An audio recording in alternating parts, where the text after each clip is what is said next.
Amis de la conservation de la nature, nous vous disons un grand merci pour l'attention que vous ne cessez d'accorder à votre télévision environnement, la télévision Tropicana, qui vous permettent à ce que vous puissiez découvrir la télévision et la radio Tropicana, que vous connaissez déjà très bien, qui vous parle des questions liées à l'environnement, votre seul média thématique qui ne cesse de fouiller des informations partout pour vous rendre le plus heureux, surtout vous informer en temps réel.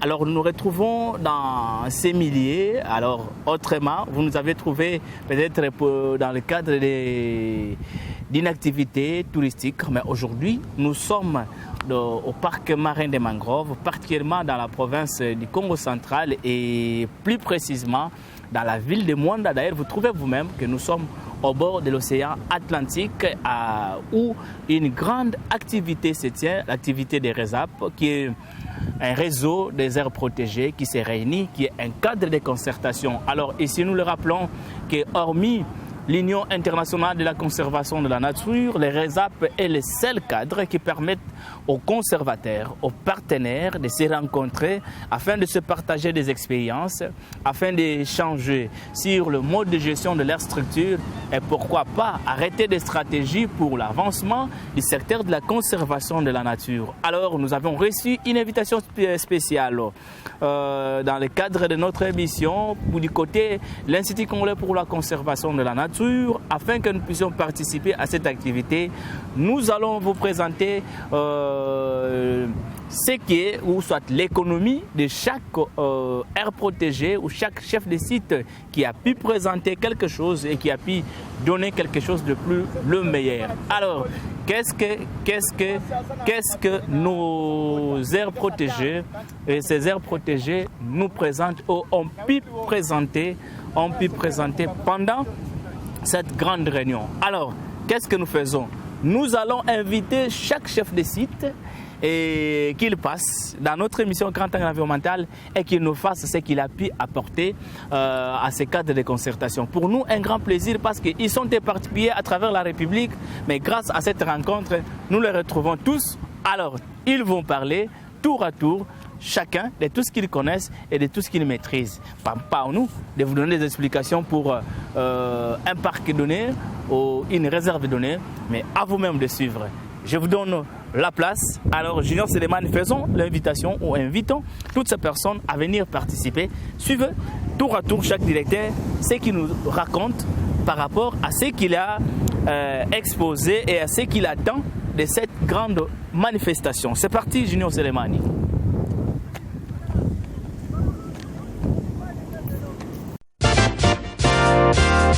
Grand angle environnemental.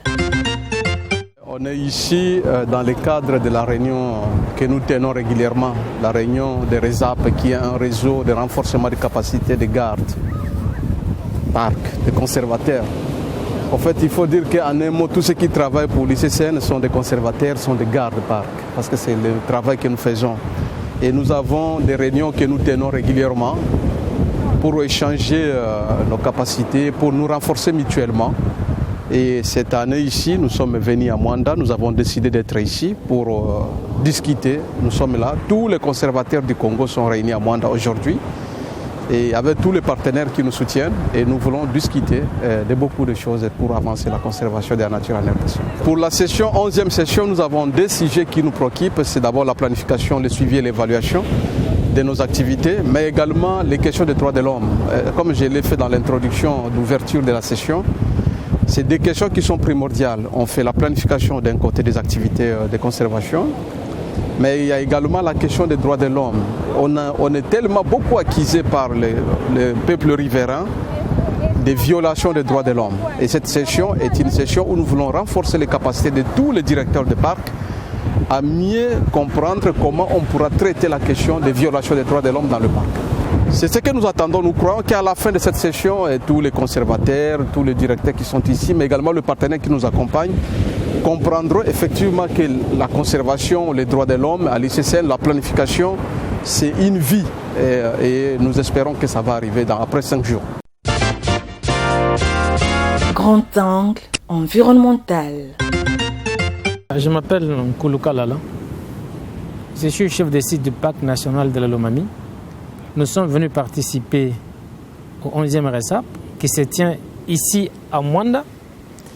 Et on venait de présenter sur la gestion technique de notre site. C'est la première présentation qui a été faite. En fait, il était question que nous puissions présenter la façon dont le site est géré. Nous sommes attardés sur la situation sécuritaire qui est en train de s'améliorer dans notre site. Et vous devez savoir qu'il y avait des groupes, bandes armées, qui en même temps menaçaient la faune et les populations riveraines, que nous avons maîtrisées avec le concours de tout le monde, le gouvernement provincial, l'ICCN et les parties prenantes. Actuellement, les patrouilles se font sur l'ensemble de la superficie du parc. Et nous avons réalisé un grand progrès dans des patrouilles, puisque nous sommes partis jusqu'à couvrir 70% de la superficie de ces parcs.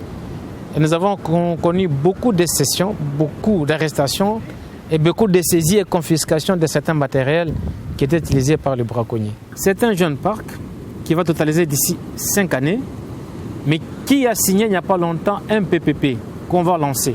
Donc c'est un parc qui a l'assurance qu'il peut avoir de fonds sécurisés pour être bien géré et pendant longtemps. Nous allons tirer toutes les recommandations de toutes les discussions pour les appliquer sur le terrain afin que nous puissions améliorer la gestion de ces jeunes sites qui va se comparer aux grands sites ou qui va se faire grand comme les autres grands sites. Grand angle environnemental. Merci beaucoup pour cette opportunité que vous m'offrez. D'abord, je veux dire que c'est la première fois que je fasse ce tourisme ici au Congo central, plus particulièrement ici à Mwanda. Et ceci a été une occasion pour moi de pouvoir d'abord découvrir les milieux et aussi découvrir le parc de mangrove. Mais ce que j'ai apporté, c'est nous sommes dans le cadre de la réunion du RESAP, les réseaux des aires protégées de la RDC, et c'est la 11e édition. Alors, tout ce qu'on a amené, c'était d'abord de venir présenter la situation globale de Maïko, l'état des lieux de Maïko à partir de 2020 jusqu'à ce moment ici. Et dans ce sens-là, nous avons présenté l'état des lieux en rapport avec d'abord la surveillance du parc, la protection du parc. Et d'une manière globale, le parc de Maïko se porte à merveille. Il y a la sécurité qui est relativement bonne dans la grande partie, sauf à certains endroits, bien sûr, du côté nord et aussi du côté centre du parc. Mais du côté sud, il y a une accalmie qui est observée. Il faut noter que le parc national de Maïko est situé dans 3 provinces. Il y a la province de la Chopo, il y a la province du Nord Kivu et la province du Maniema. Et c'est dans ce sens-là que les activités se font de manière un peu plus sectorielle. Et donc, quand je parle de patrouille, ça veut dire que nous essayons de surveiller le parc dans ces 3 secteurs. Et les résultats ont été probants pour l'année 2020, même si le parc n'a pas un financement sécurisé. Et on est passé de 2019 à 2020, on est passé à 10%, contrairement à ce qu'on avait vécu à 2019, ce qui était de 4,7%. Donc il y a quand même une amélioration par rapport à la gestion. Et de manière globale aussi, la gestion du parc s'est améliorée. On est passé de 39,7% à 51%. Et donc c'est un pas positif pour l'avenir de ce parc. Oui, pour compléter d'abord la première partie, je disais que donc, nous avons les potentialités au niveau du parc de la Maïko. Ces valeurs de conservation sont énormes. Il y a l'éléphant, l'okapi, le gorille de plaine de l'Est, les chimpanzés, le parc congolais. Et tout ce que nous attendons de ce cadre, c'est de pouvoir faire le lobbying. Le lobbying pour que ce parc puisse retrouver son aspect beaucoup plus de vivacité. Le parc doit être vivant, le parc doit être dynamique. Et le personnel doit se retrouver dans les conditions de travail assez plus ou moins améliorées. Et c'est ce qui pourra permettre au développement plus durable de ce parc. Et donc de ce cadre de concertation qui se résume en RESAP, Ce cadre permet de pouvoir présenter aux partenaires, au gouvernement et à tous les autres participants ce que le parc de Mahiko, pour qu'ensemble on puisse réfléchir sur l'ouverture possible pour sauver la biodiversité du parc national de Mahiko. Grand angle environnemental. Je m'appelle Bernard Iomi, je suis directeur à l'ICCN. Je suis le chef de site du domaine de chasse de Bili Ouéré dans la province d'Ibazouélé. Le RESAP, c'est un lieu, on apporte et on apprend. Donc, on a apporté notre expertise. Nous venons pour partager avec les collègues ce que nous faisons et nous aussi nous allons profiter de ce qu'ils font. Alors, dans le cadre de notre apport, nous avons présenté à l'auditoire, aux collègues, l'expérience qui est le nôtre, les réalisations, les techniques utilisées pour affronter les difficultés que nous avons pu rencontrer. Et effectivement, nous allons aussi apprendre beaucoup avec leurs difficultés et comment ils se sont comportés. Il y a aussi autre chose que j'ai beaucoup félicité, c'est que nous avons connu la participation de nos partenaires qui sont venus avec nous. Et leur participation permettra de comprendre comment les autres travaillent avec leurs partenaires. Parce qu'il y a toujours un climat, un peu de différence entre partenaires et nous. Et nous allons profiter de l'exemple, de la façon dont les autres travaillent avec leurs partenaires pour essayer d'harmoniser notre travail. Malgré cette histoire de Covid, nous avons essayé de travailler, je crois que vous avez suivi, pour l'année 2020, au domaine des chasses de Bili Ouéré, nous avons saisi 70 armes de chasse. Imaginez-vous cet arsenal, combien de bêtes allaient mourir. Mais c'est vrai, il y a à côté du braconnage, il y a la présence des Mbororo qui scientifiquement font le package de leurs bêtes dans le domaine des chasses. Mais malheureusement, c'est un problème dont la solution, d'après les chefs de l'État, dépendra de la région. C'est une solution régionale. Mais pour le moment, nous sommes en train de les entraîner pour créer des couloirs de transhumance comme on le fait au niveau de la Garamba pour diminuer en fait leur présence dans l'air protégé et pour qu'ils puissent l'air protégé puisse leur servir tout simplement de transhumance. Et avec l'appui des partenaires, et je pense du gouvernement, on attend l'arrivée du DG, je crois que nous allons trouver une solution avec eux. Mais leur présence n'est pas vraiment bonne au niveau de l'air protégé. Grand angle environnemental.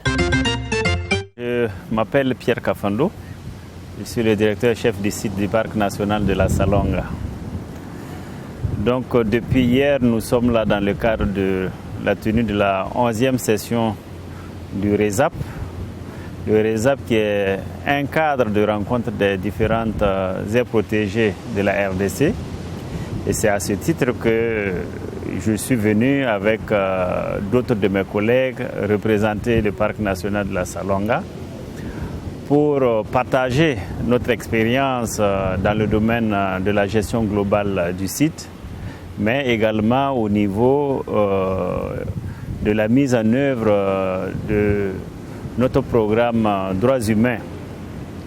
Et à ce titre, effectivement, nous avons fait une présentation sur ce que nous avons pu réaliser en 2020 dans le cadre de la mise en œuvre du programme opérationnel. Et malgré les difficultés que nous avons connues, la Covid, la fin de certains projets, on a vu quand même qu'il y a eu des réalisations encourageantes au niveau des communautés, mais également au niveau de la protection. Et vous savez aussi que le parc national de la Salonga a fait l'objet d'attaques, d'accusations, d'allégations par certaines ONG de droits humains, d'abus de droits humains dans le cadre de l'exercice des fonctions des éco-gardes. Et il fallait organiser une enquête qui a prouvé effectivement que certaines accusations n'étaient pas fondées. Et celles qui ont été fondées ont fait l'objet de jugements, et aussi les éco-gardes ont été acquittés et d'autres ont été condamnés. Et cela constitue en fait pour nous aussi une occasion de montrer un peu les difficultés que nous vivons sur le terrain et les besoins que nous souhaitons avoir pour bien mener notre travail sur le terrain. Travail qui doit profiter beaucoup plus à la communauté, mais assurer surtout la conservation de la biodiversité. Donc c'est un peu ça notre présence ici. Et nous profitons également de bénéficier de l'expérience des autres aires protégées parce que les difficultés que nous vivons sur le terrain, peut-être que d'autres aires protégées l'ont déjà vécu et ils ont pu trouver des solutions. Et dans les échanges, on essaie de voir comment nous pouvons profiter de cette expérience-là pour aller mieux gérer le site de la Salonga. Donc, merci beaucoup pour l'occasion que vous nous offrez et pour le bon travail de relais des informations que vous faites. Et merci à la communauté de protéger ce plus grand parc forestier d'Afrique pour la conservation de la biodiversité et pour le développement des communautés. Merci. Grand angle environnemental. Je suis conservateur en chef et je réponds au nom d'Eli Lubusibwa, le chef de site du parc de Kundelungu, parc national de Kundelungu. On s'est rencontrés, c'est vrai, au RESAP, c'est une structure qui nous rassemble, tous qui gérons les différentes aires protégées. Et pour Kundelungu, il y a beaucoup de défis qui se posent là-bas dans la gestion. Et c'était une occasion d'en parler et présenter au niveau de tous les amis de la conservation les réalités du parc national de Kundelungu. C'est-à-dire il y a eu un changement depuis juin 2020. Il y avait avant un complexe qui réunissait deux parcs, le Lupemba et le Kundelungu. Mais on a dissous ça et on m'a donné la charge de diriger le côté Kundelungu. Il y a eu beaucoup de changements que j'ai été obligé d'opérer. Et côté personnel, il fallait un suivi, déploiement, subdivision du parc en plusieurs secteurs pour bien contrôler les activités de part et d'autre. Et tout cela, il fallait déjà montrer au niveau de la direction générale qui est aussi présente ici que nous avons un peu plus avancé. Et malheureusement, nous n'avons pas encore beaucoup de moyens. Nous avons besoin d'un soutien financier. C'est ce que nous sommes en train d'attendre. Parce que quelque part, vous nous avez vu parler de la conservation communautaire. Faute de moyens, nous sommes limités à des contacts. Pourtant, il fallait des activités qui pouvaient amené les communautés locales à ne plus s'adonner à la chasse et qu'on appuie les activités alternatives qui sont quand même génératrices de revenus, qui puissent permettre de combattre la pauvreté et les amener quand même à respecter la nature qui regorge beaucoup de ressources pour eux et pour l'avenir. Et du côté du plan opérationnel, nous avons aussi été obligés de parler de l'ancien plan que j'ai trouvé, qui concernait le complexe. Et il fallait prendre les éléments qui concernaient Koundelungu et constituer maintenant un plan qui va, lui, traiter des activités qui concernent Koundelungu spécialement. Et nous avons fait ça, c'est ça le PO que nous avons utilisé pendant l'année 2020. Et nous l'avons fait tenant compte des moyens parce qu'il y avait juste un peu d'argent en compte et il fallait attendre le financement que nous attendons jusqu'à aujourd'hui.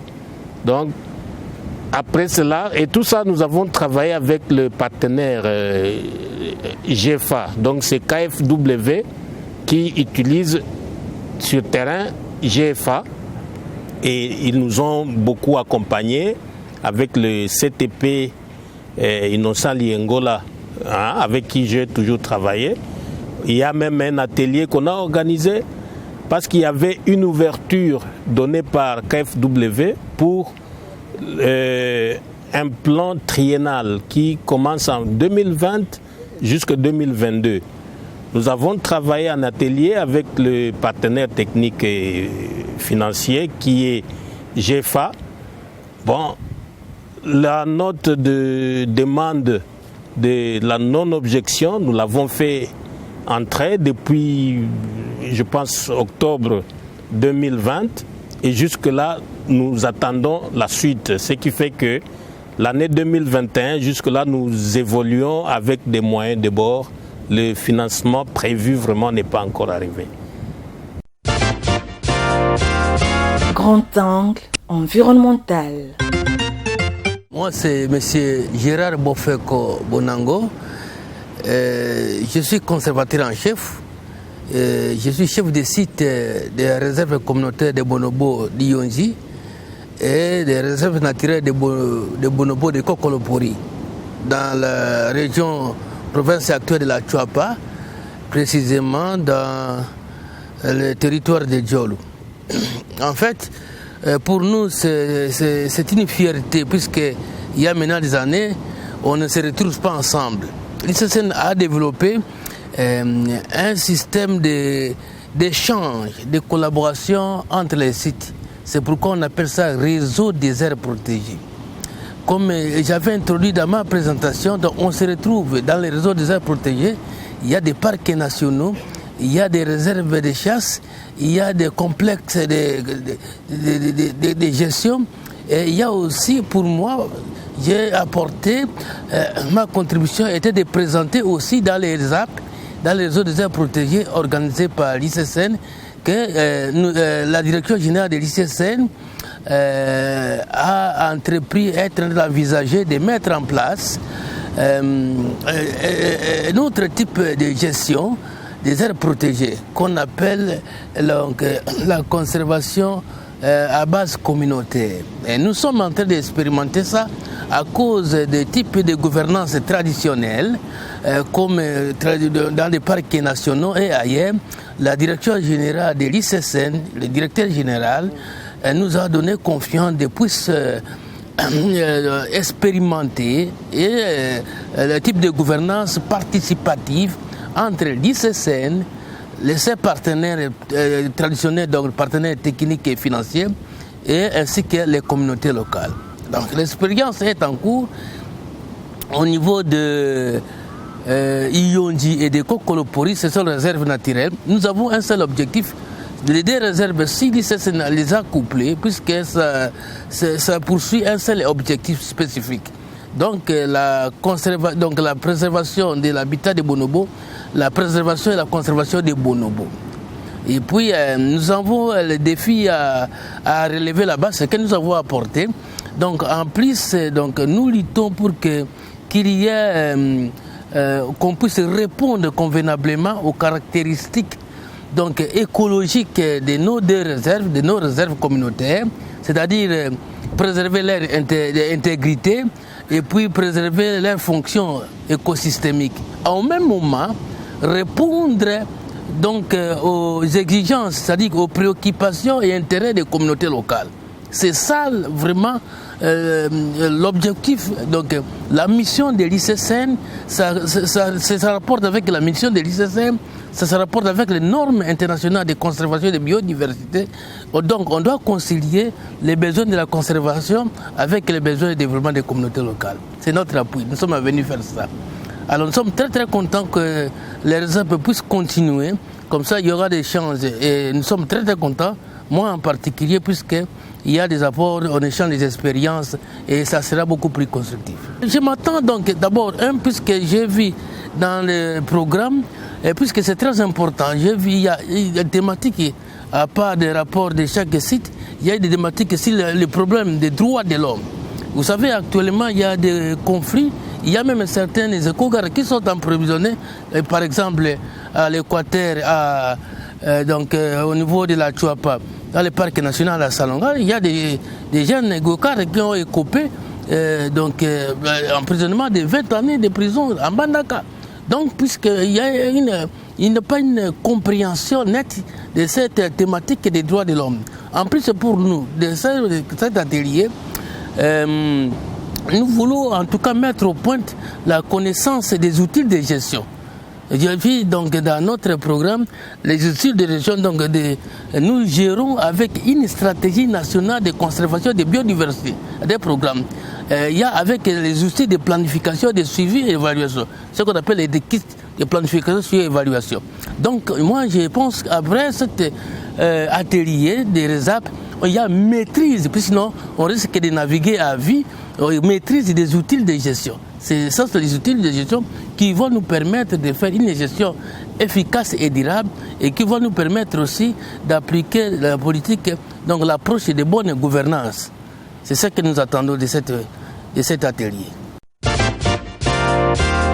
Grand angle environnemental. Je peux dire que ce cadre ici, pour moi, c'est le grand culte de l'ICCN, où au moins chaque chef de site a l'opportunité, le temps, l'occasion de parler de ce qu'il fait, partager son expérience avec les autres et essayer d'aider les autres par rapport aux solutions trouvées dans son site. C'est de la même chose que l'ICCN a essayé aussi de présenter ce que nous avions connu comme expérience. Vous venez de suivre aujourd'hui qu'on a même parlé des problèmes de traumatisme des éco-gardes. Ça, c'est une innovation, puis ça ne se dit jamais à l'ICCN. Mais les gens que nous sommes en train d'utiliser, ils connaissent beaucoup de problèmes traumatiques, mais qui ne sont pas souvent mis à la une. Et nous sommes toujours les premiers à condamner ces éco-gardes sans savoir pourquoi ils ont agi de telle manière ou d'une autre manière.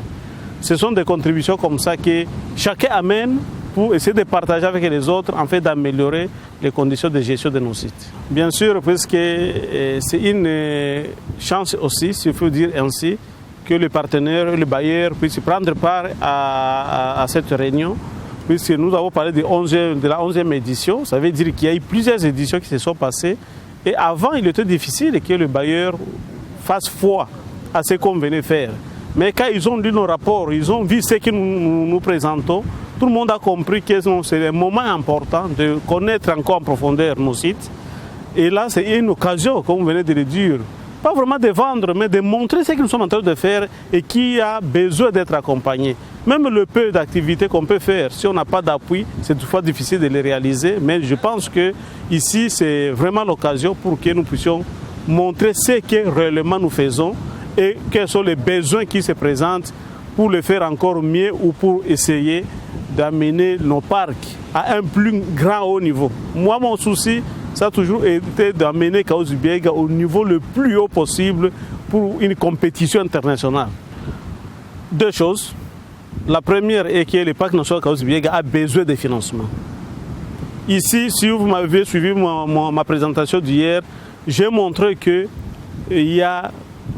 nous avons un financement qui nous a amené à une nouvelle école. Un financement des paiements de dettes.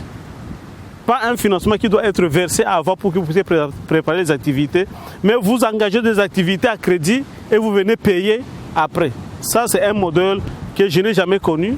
C'est vrai, c'est une nouvelle école, mais je refuse cette école, puisque ce n'est pas une bonne école qui peut nous aider à aller de l'avant. Et la deuxième chose, là je voulais parler de nous. La première chose, c'est les modèles, et la deuxième chose, ce sont les moyens. Kaouzi Biega a besoin de moyens pour que les choses puissent aller vraiment de l'avant. Nous avons besoin de moyens pour que nous puissions prouver au monde que nous sommes capables de gérer. Moi, je me dis que peut-être c'est une politique que le bailleur sont de mettre en place. Là où il y a des Congolais qui gèrent, on n'y met pas beaucoup de moyens pour prouver qu'ils ne sont pas capables. Mais là où il y a des expatriés qui gèrent, là où il y a des PPP, on met beaucoup de moyens. Mais curieusement, le résultat est presque le même où il y a baisse, là où il y a des PPP. C'est ce que je viens de tirer de ces RESAP. Puisque quand vous regardez les résultats présentés, même les taux de couverture et autres, vous sentez que là, il y a beaucoup de moyens. Ils n'ont presque rien fait. Peut-être que c'est nous qui n'avons pas assez de moyens, qui encore beaucoup fait et qui ont présenté beaucoup de résultats. Et c'est ce qui est paradoxal. Grand angle environnemental. Je m'appelle Daniel, je suis le conservateur principal, aujourd'hui mis en disponibilité pour la gestion des parcs et de l'initiative écologique et biodiversité pour la République démocratique du Congo. Je me retrouve dans ce cadre de RESAP. C'est un cadre magnifique qui réunit tous les chefs de sites de différents parcs nationaux. Et comme l'initiative œuvre aussi dans la conservation de la nature, c'est pour cette raison que nous avons été invités pour parler plus particulièrement du parc de la vallée de l'Ancélé. Voilà notre raison, la raison de notre présence dans ce beau cadre du RESAP.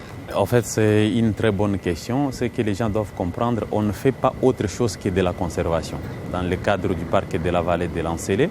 Donc notre apport, l'apport qui est un tout petit peu particulier, c'est le fait que nous approchons la communauté ou bien les futures générations à la réalité de la conservation. Parce que vous allez vous rendre compte qu'en plein centre-ville de Kinshasa, on ne pouvait pas imaginer qu'un jour, les jeunes générations pouvaient aller à 50 mètres et aller voir des éléphants. Donc nous essayons un tout petit peu à donner cette opportunité ou bien cette chance à la jeune génération, pas seulement d'étudier les animaux dans des livres, mais voir et vivre réellement la réalité de la conservation. Donc nous exploitons de l'écotourisme dans des centres-villes. On a plusieurs autres parcs, bien sûr, au niveau de Lubumbashi, mais celui-là, il n'est pas encore opérationnel. Mais celui de la vallée de l'Ancélé, aujourd'hui, tout Congolais peut venir, que ce soit des enfants, que ce soit des adultes qui entendent parler de certains animaux sur lesquels nous émettions des réserves et qu'on ne pouvait plus les voir, mais aujourd'hui, nous avons l'opportunité de les voir et de les visiter dans le parc de la vallée de l'Ancélé. Voilà un tout petit peu la petite particularité de la vallée de l'Ancélé. Comparativement aux parcs nationaux où nous avons des petits problèmes d'accessibilité dans des zones un tout petit peu reculées des centres-villes. C'est un tout petit peu ce que je peux donner comme particularité du parc de la vallée de l'Ancélé. En fait, ce que nous attendons du RESAP, d'abord, il faut comprendre que bien que c'est une initiative privée, cette initiative est co-gérée par l'ICSN. Moi-même, je suis agent de l'ICSN, bien que mise en disponibilité pour cette cause-là. Donc, vous allez comprendre que les scientifiques, ils sont dans cette maison qui est l'ICSN. Donc toute l'expertise dont on a besoin pour faire évoluer les parcs de ce côté, nous l'avons de l'ICSN. Et ce cadre de RESAP où tous les différents chefs de site se réunissent pour parler, pour échanger les expériences par rapport à ce qu'ils font dans leurs parcs nationaux et ce que nous faisons. Donc c'est une école pour nous. Donc notre attente, c'est que nous venons ici pour apprendre de ce grand puits de connaissances ou de savoir qui est l'ICSN. Grand angle environnemental. Eh bien, nous sommes très heureux d'accueillir ce 11e RESAP au niveau de Mwanda. Donc, c'est un grand événement annuel pour l'ICSN, puisque c'est à cette occasion que les directeurs des parcs, les conservateurs, les directeurs des parcs, les autorités de la direction générale, donc la direction générale et les partenaires se rencontrent pour pouvoir parler des problèmes que nous rencontrons au quotidien pour conserver et préserver la nature en RDC.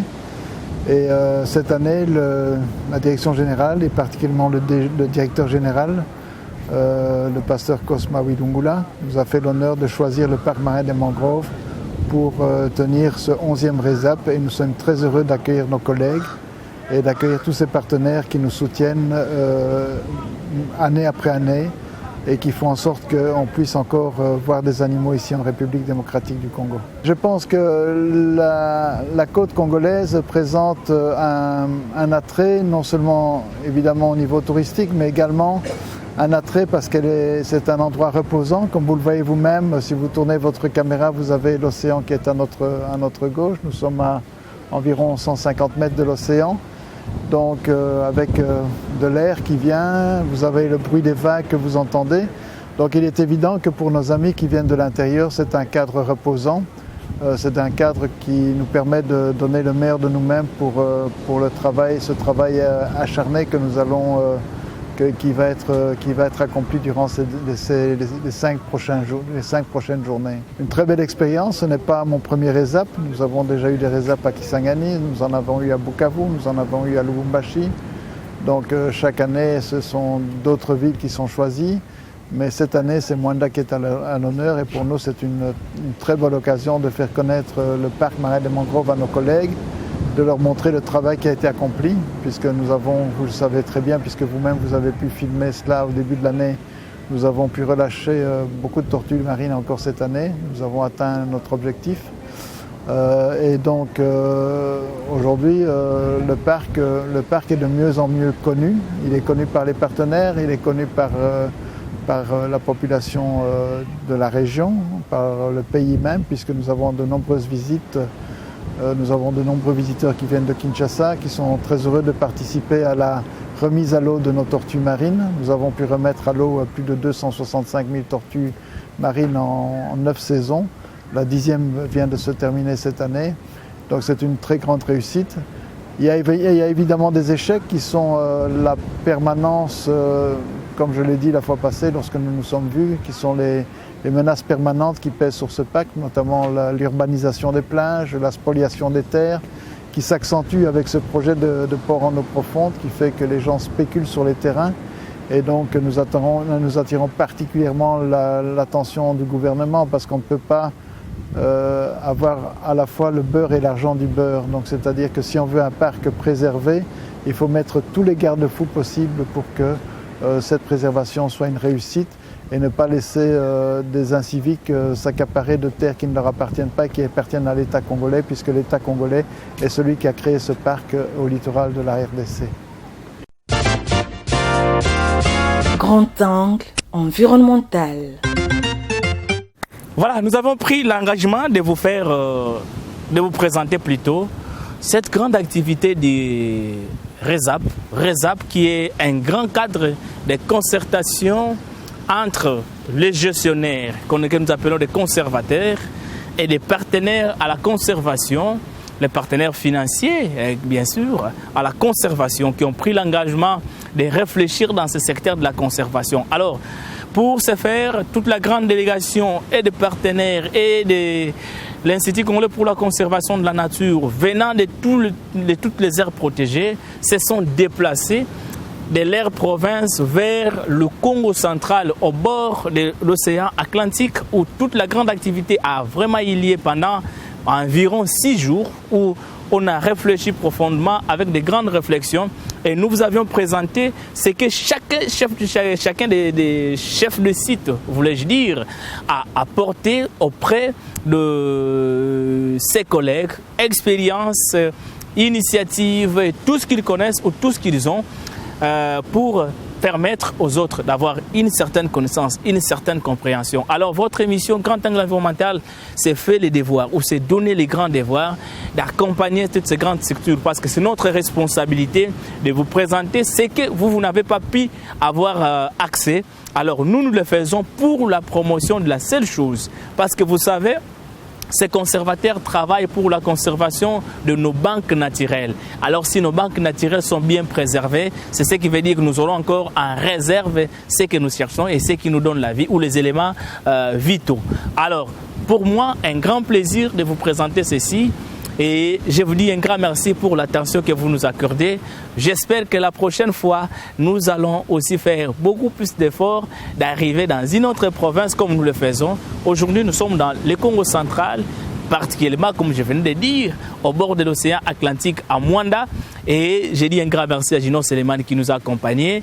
Je dis un grand merci à Rodrigue Bonda qui est notre monteur, Spark Ngaou. Et puis je dis un grand merci à Cédric Lissoumbou et Joe Bassaï pour la régie finale. Quant à moi, je vous trouve dans le prochain numéro.